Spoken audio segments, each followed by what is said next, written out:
Happy New Year everybody, my name's Dan and welcome to my garden here in Essex and South East UK. So about 5.5 years ago I moved here and I wanted to start a garden that gave me a degree of self-sufficiency. So I have a degree of partial self-sufficiency here. So I've got greens, as you could see here. I've also got fruit trees, fruit bushes, fruit plants, vines, and I've also got plenty of infrastructure to help support that. For example, I've got some water tanks there that you could see, and also one polytunnel here, and I've also got another polytunnel as well. So we're going to have a look round and hopefully you can get some ideas from this garden which you can hopefully use to help your own gardening or allotmenteering. So we'll start down here with the basics. So you can see I've got 2 IBC containers here. Now this one here is elevated on 3 pallets and I need to get a tap on this. So basically, you know, there you go, water goes out like that. I can get a watering can into there to fill that one up. This one here, haven't got it elevated. I've got a little hose on here with a hose lock connector. Pull that out like that, put that into a watering can and it fills it up. Does take some time. I want to get this elevated, but that'll happen in time. So 1,000 litres, what's that? About 520 imperial gallons, something like that. So plenty of water here, and this helps me to water my project in a very cost-effective way.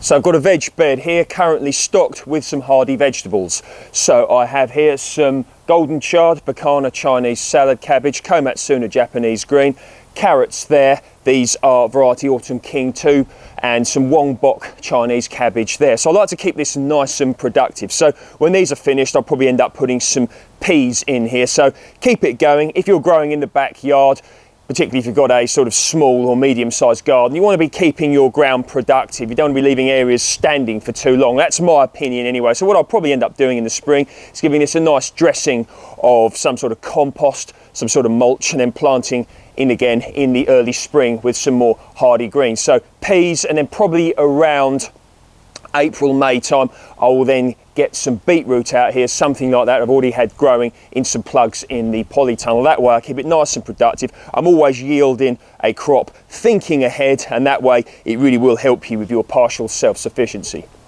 So in one of my polytunnels here, so that's 3 metres by 2, 3 metres that way and 2 metres that way. That's about 10 by 5 feet. So at the back here, I have a peach tree variety, Dixie Red. Get massive yields off of this tree. I grow it in here to protect it from winter rainfall. That way I'm far less likely to get peach leaf curl, which is a real problem for peaches and nectarines. So also down here, I have some blueberries, assorted varieties. I put this polytunnel up, I believe, in 2017. So it's coming up to its 5th year. It's very secure, had some strong winds since then, and it's still standing nice and strong.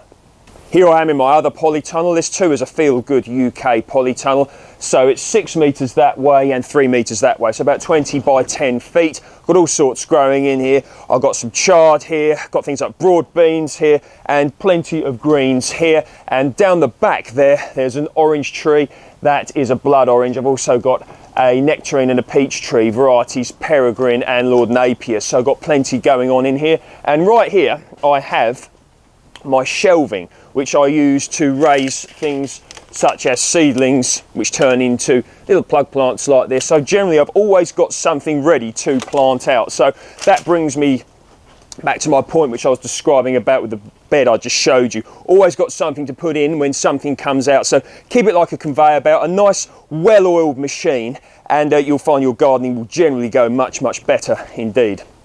So you can see here I've got some fruit trees growing in some containers. So I've got a sunburst cherry, winter gem apple and Victoria plum. So if you're running out of space, or even if you have plenty of space but you don't want to be allocating too much to permaculture, or maybe if you're renting, for example, and you're not allowed to grow in the ground, you could consider growing in containers. You really can achieve a lot with container growing. So 3 of these are going to be staying here probably, and 3 are probably going to go into a project elsewhere. But either way, I bought myself some time, and I can always upgrade, meaning use a bigger pot as the tree grows. So look into container growing.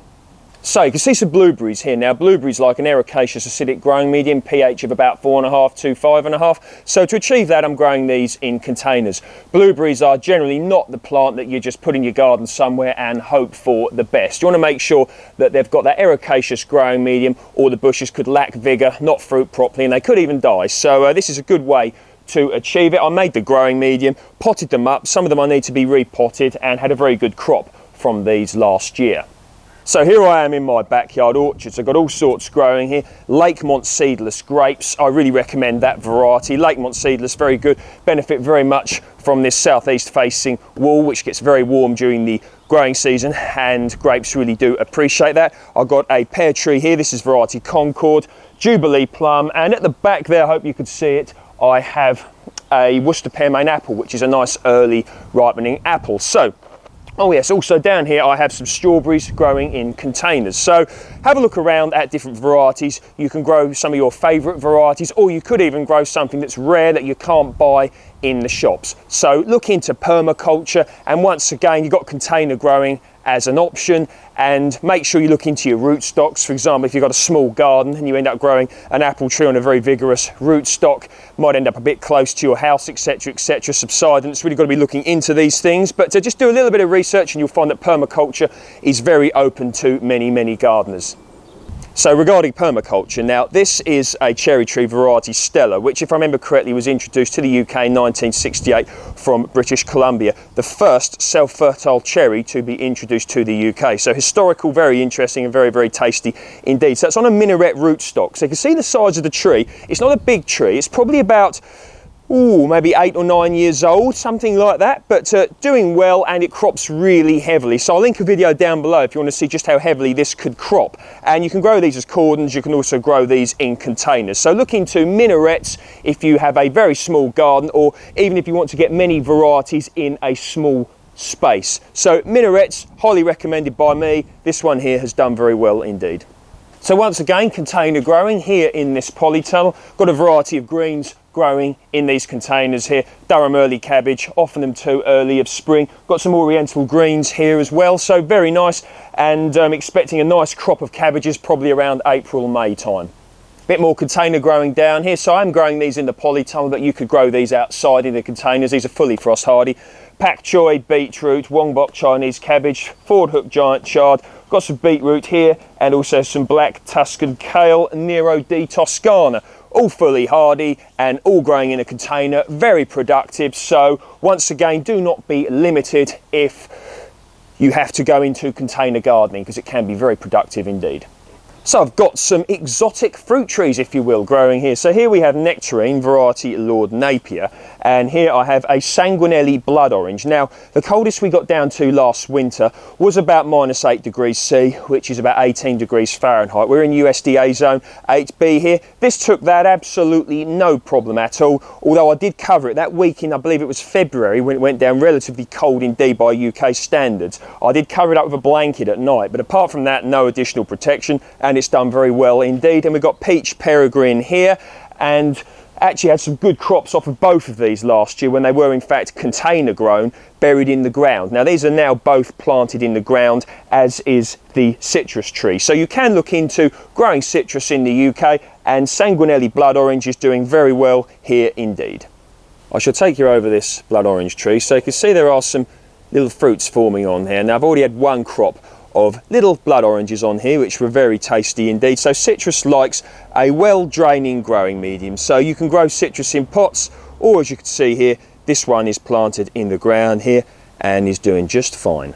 So I've got an exotic fruit growing area. I've got persimmons here, variety Rojo Brillante and Fuyu. I've got 6 varieties of grapes here, and I've got some vegetables growing here. I've got things such as pak choy there, got some spinach at the back, and a fig tree there. So you can see here, surrounded by fencing, so it gets very warm in here, and the exotic fruit really benefits from that. So look into exotics. Now this one here actually is a tea plant which grows very well here in the UK. I need to repot it, but one of my gardening goals is to produce my own tea. So wouldn't that be absolutely fascinating?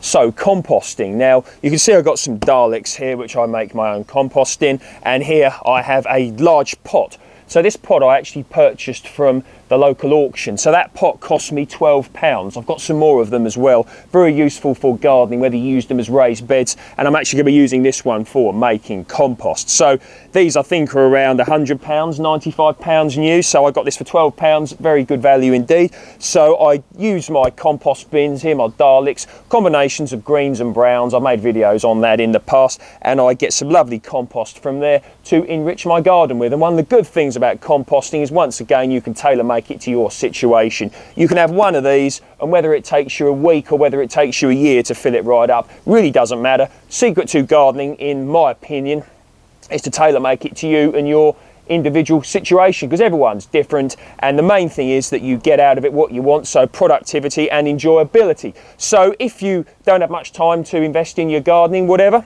fair enough, we've all been there. So just make the best of where you are, and over time hopefully you can improve your gardening situation, slowly work towards your goals. So really just enjoy it, to be honest. So I've got two varieties of strawberries here. So these are Malling Centenary. They're a modern variety, very important commercially here in the UK, very nice tasting indeed. And here I have Royal Sovereign, which are a historical variety, not heavy cropping, but an absolute beautiful taste. So Malling Centenary and Royal Sovereign, a bit of old, bit of new, and lovely combinations of strawberries here. So here, this is a Tayberry, and this fruits before the strawberries and the raspberries. So you get this, then you get your strawberries and you get your raspberries. That's how it seems to work out here anyway. And very nice tasting indeed, and very heavy cropping as well. So look into Tayberries if you want a nice early soft fruit. Now, regarding polytunnels, greenhouses, microclimates, etc., if you don't have the space nor the means for a greenhouse or a polytunnel, or you just don't want one, you can look into cold frames, mini greenhouses, tomato houses. You can either buy them or you can make your own. So don't feel that you have to have something such as this or my bigger one in your garden or at your allotment. You can have a nice little cold frame and get the benefits of a microclimate that way as well. So back here in the polytunnel, so I'm growing grapes here in this polytunnel as well as growing grapes outside. I've got 7 varieties of grapes here altogether. So here, this is variety Riesling down there, which is a German wine grape. So for those of you that are into a bit of wine making, you can grow your own grapes for wine. And over there is Ria, which, if I remember correctly, is a Slovakian grape, and it makes a good size. Some people think that grapes grown in the UK are not that big, but I've seen Ria grapes on a mature vine, and they really were a good size. The same size as some grapes that you can quite often see in the supermarkets for sale. So there we are. Now, loads I could show you, but going to stop this video now. So really have got loads to come up on this channel. So if you'd like to be notified of when I put up further videos, please feel free to subscribe, like this video if you do indeed like it, and please feel free to share it with anyone you think may be interested, because gardening is such a lovely subject indeed, and people can tailor make it to their own situation. So in my opinion, there is something in it for, or there is something there for just about everyone. So there we are. Once again, Happy New Year. Thanks for your time, and I shall see you all soon.